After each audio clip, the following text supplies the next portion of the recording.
Kyannaku nnyo abatulaba titwafunyemu ekikangabwa ti twagenze okutuuka ssaawa 4:30 ng'omuliro gukutte mu kyaki. Abatuuze ababadde obudde bwabadde bukyali, nze Ssaabakristu nawulidde enduulu nga bakaaba bagamba Ssaabakristu kyaki ejja. Nagenze okuvaayo okujja okutuuka ku kyaki, ngezeeko naweereza messages ku mukutu mu bakulembeze bonna, naye nekisangibwa nga omusomesa already, musomesa w'ekifo kino Mwami David Katongole, ye yabadde yasosedde okuwulira amawulire ng'adduse ng'aguddewo kyaki, n'afuna n'abavubuka abamuyambye. Omuliro gwayokezza kabadde yaffe gye tuteekamu ebitukuvu byonna, engoye z'abafaadha tulina peya nga 4 nnamba, engoye z'abaweereza, ebikompe, ukarisitiya, byonna ebitukuvu nga bwe mubimanyi. Obudde byonna byasiridde.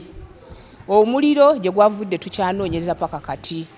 Tukubiriza, tusabira oyo yenna eyakikoze, oba mwoyo mulungi oba mubi, naye ffe tumusabira Mukama amukwateko. Simanyi kye yagenderedde kuba tukyebuuza Abadde ssaawa nga 4:30 ez'ekiro, era nabadde ku TV nga ndaba President ng'ayogerera eggwanga, era nga ngenda nakulya kyaggulo. Naye nabadde ndi awo ne wajja omusajja bamuyita Emma n'ankonkona n'ensooka ndiwo okuggulawo, naye n'oluvannyuma ne nzigulawo, n'aŋŋamba musomesa kyaki ekutta omuliro, tulengeramu omuliro mu kyaki, sooka ojje tulabe ki ekiri mu kyaki. N'ensooka ŋŋamba kiki kyaki esobola okukwata omuliro ssaawa zino. N'ensooka nzirukako n'ensooka njja nningizeeko awo kumpi awo nga ku w'embeera. Nagenze okulengera ddala nga ndaba omuliro gutuntumoka mu kyaki, bwe kuddayo mu nnyumba kunona ekisimuluzo ekiggulawo kyaki kyali kumpimpi, ne njja nga nziruka. Era n'engato ne zinnemerera, kuba nadde mu biniigina ebintu byonna nabisudde awo, niigira ne nzikwata mu ngalo, ne njja nga nziruka. Era kwe kutuuka ku mulyango Mukama n'annyamba ekisumuluzo ne nkizuula mangu ne nzigulawo, naye wabweru wabaddewoko abantu abadde bazze okwetegereza omuliro, era nga bali mu kkuba essimu bajjeyo emmotoka eziranye kyaki kuba kyaki eyinza okusaanawo omuliro. Naye Mukama n'atuyamba, we nayingidde ne nzigulawo store eterekebwamu ebintu ebidomola n'ebirala. Awo nensobola okufulumya ebidomola kutandika okuleeta amazzi tusobole nga tuzikiza omuliro. Twali twakamala okuguzikiza,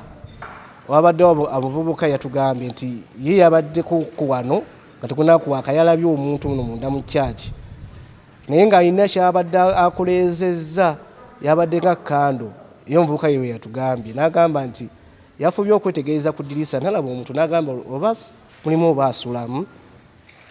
naye natakitwala nga kikulu oluvannyuma sewedakika nga 5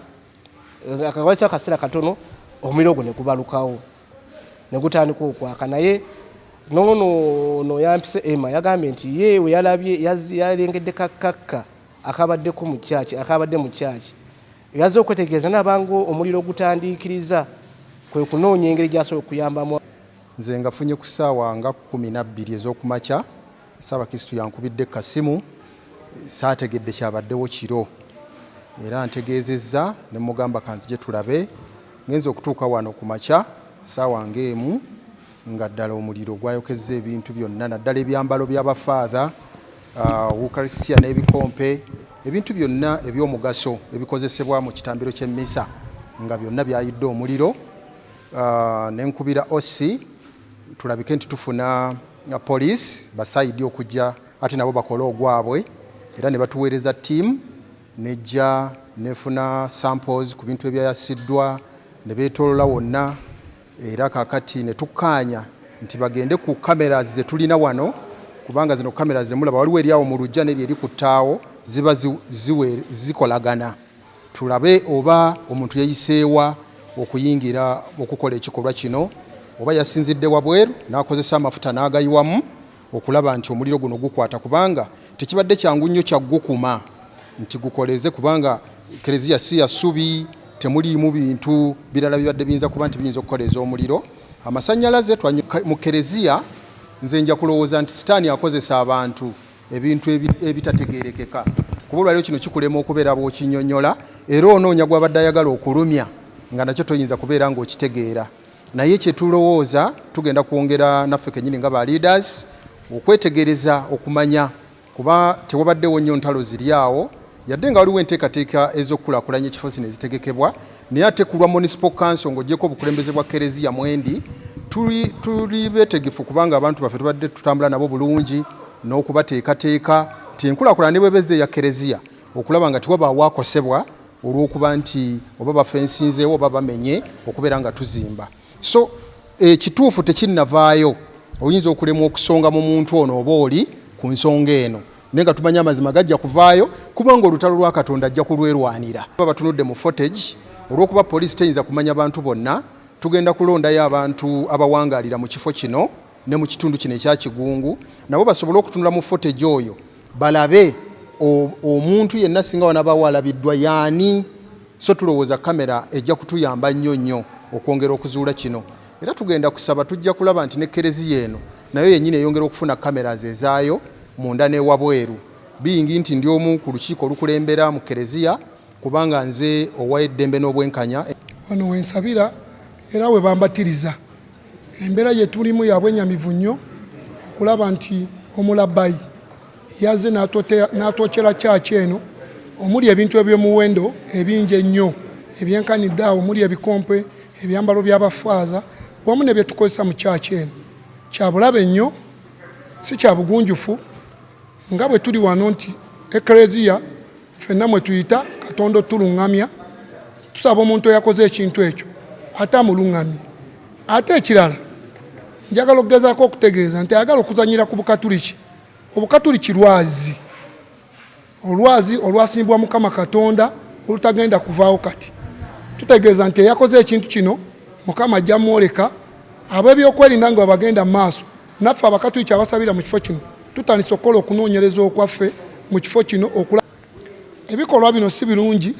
tebina gye bitwala ng'eggwanga n'abantu abamu abagezaako okukola ebintu bino abamu babikola mu kutiisatiisa abalala baba n'entalo ezaabwe ez'omunda oba ez'obweru tugezaako okutegeeza nti tewali badde tuvaayo n'ojja oyokya bintu by'Ekereziya n'ojja omenya Ekereziya kubanga tuzibeeramu zituluŋŋamye oluusi zituluŋŋamye mu myoyo ne mu ntegeera ey'oku nsi eno n'olw'ebigambo ebyo nandirowoozezza nti abantu abalina essuubi erigenda mu maaso nga bagezaako okukola ebintu bino beekube mu mitima nti bw'ayayokyeza Kereziya eno yafunye eki bw'ataali gyokyeza yali fiiri. Njege eno nagifunye ssaawa 4:30 nga omusawo omu ayitibwa Dr. Simon azze n'emmotoka y'okukyukira wano n'alaba church ng'ekutta omuliro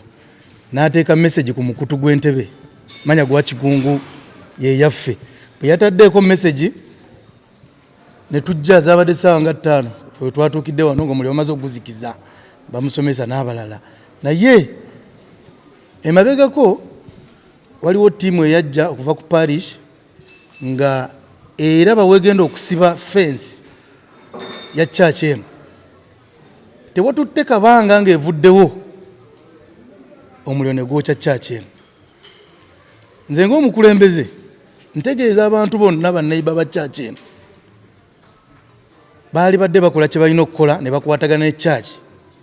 naye nga si kulwanyisa church tebagirwanyisa wabula olina kukwatagana nayo n'osobola okufuna kyokola ki kyoyagala. Neera nja kukubira omulanga Kampala Kidiocese naye tukwasizeeko ng'abakulembeze b'ekitundu ekifo kino kisobole okusibibwa oba okukulaakulanyizibwa. Nja kusaba Kampala Kidiocese etukwasizeeko ng'amapeera church ekifo kino kisobole okusibibwa kuba tekifiiribbwako bulungi nga bwe kyali badde ate ng'eddiini yaffe y'Abakatuliki yasookera wano.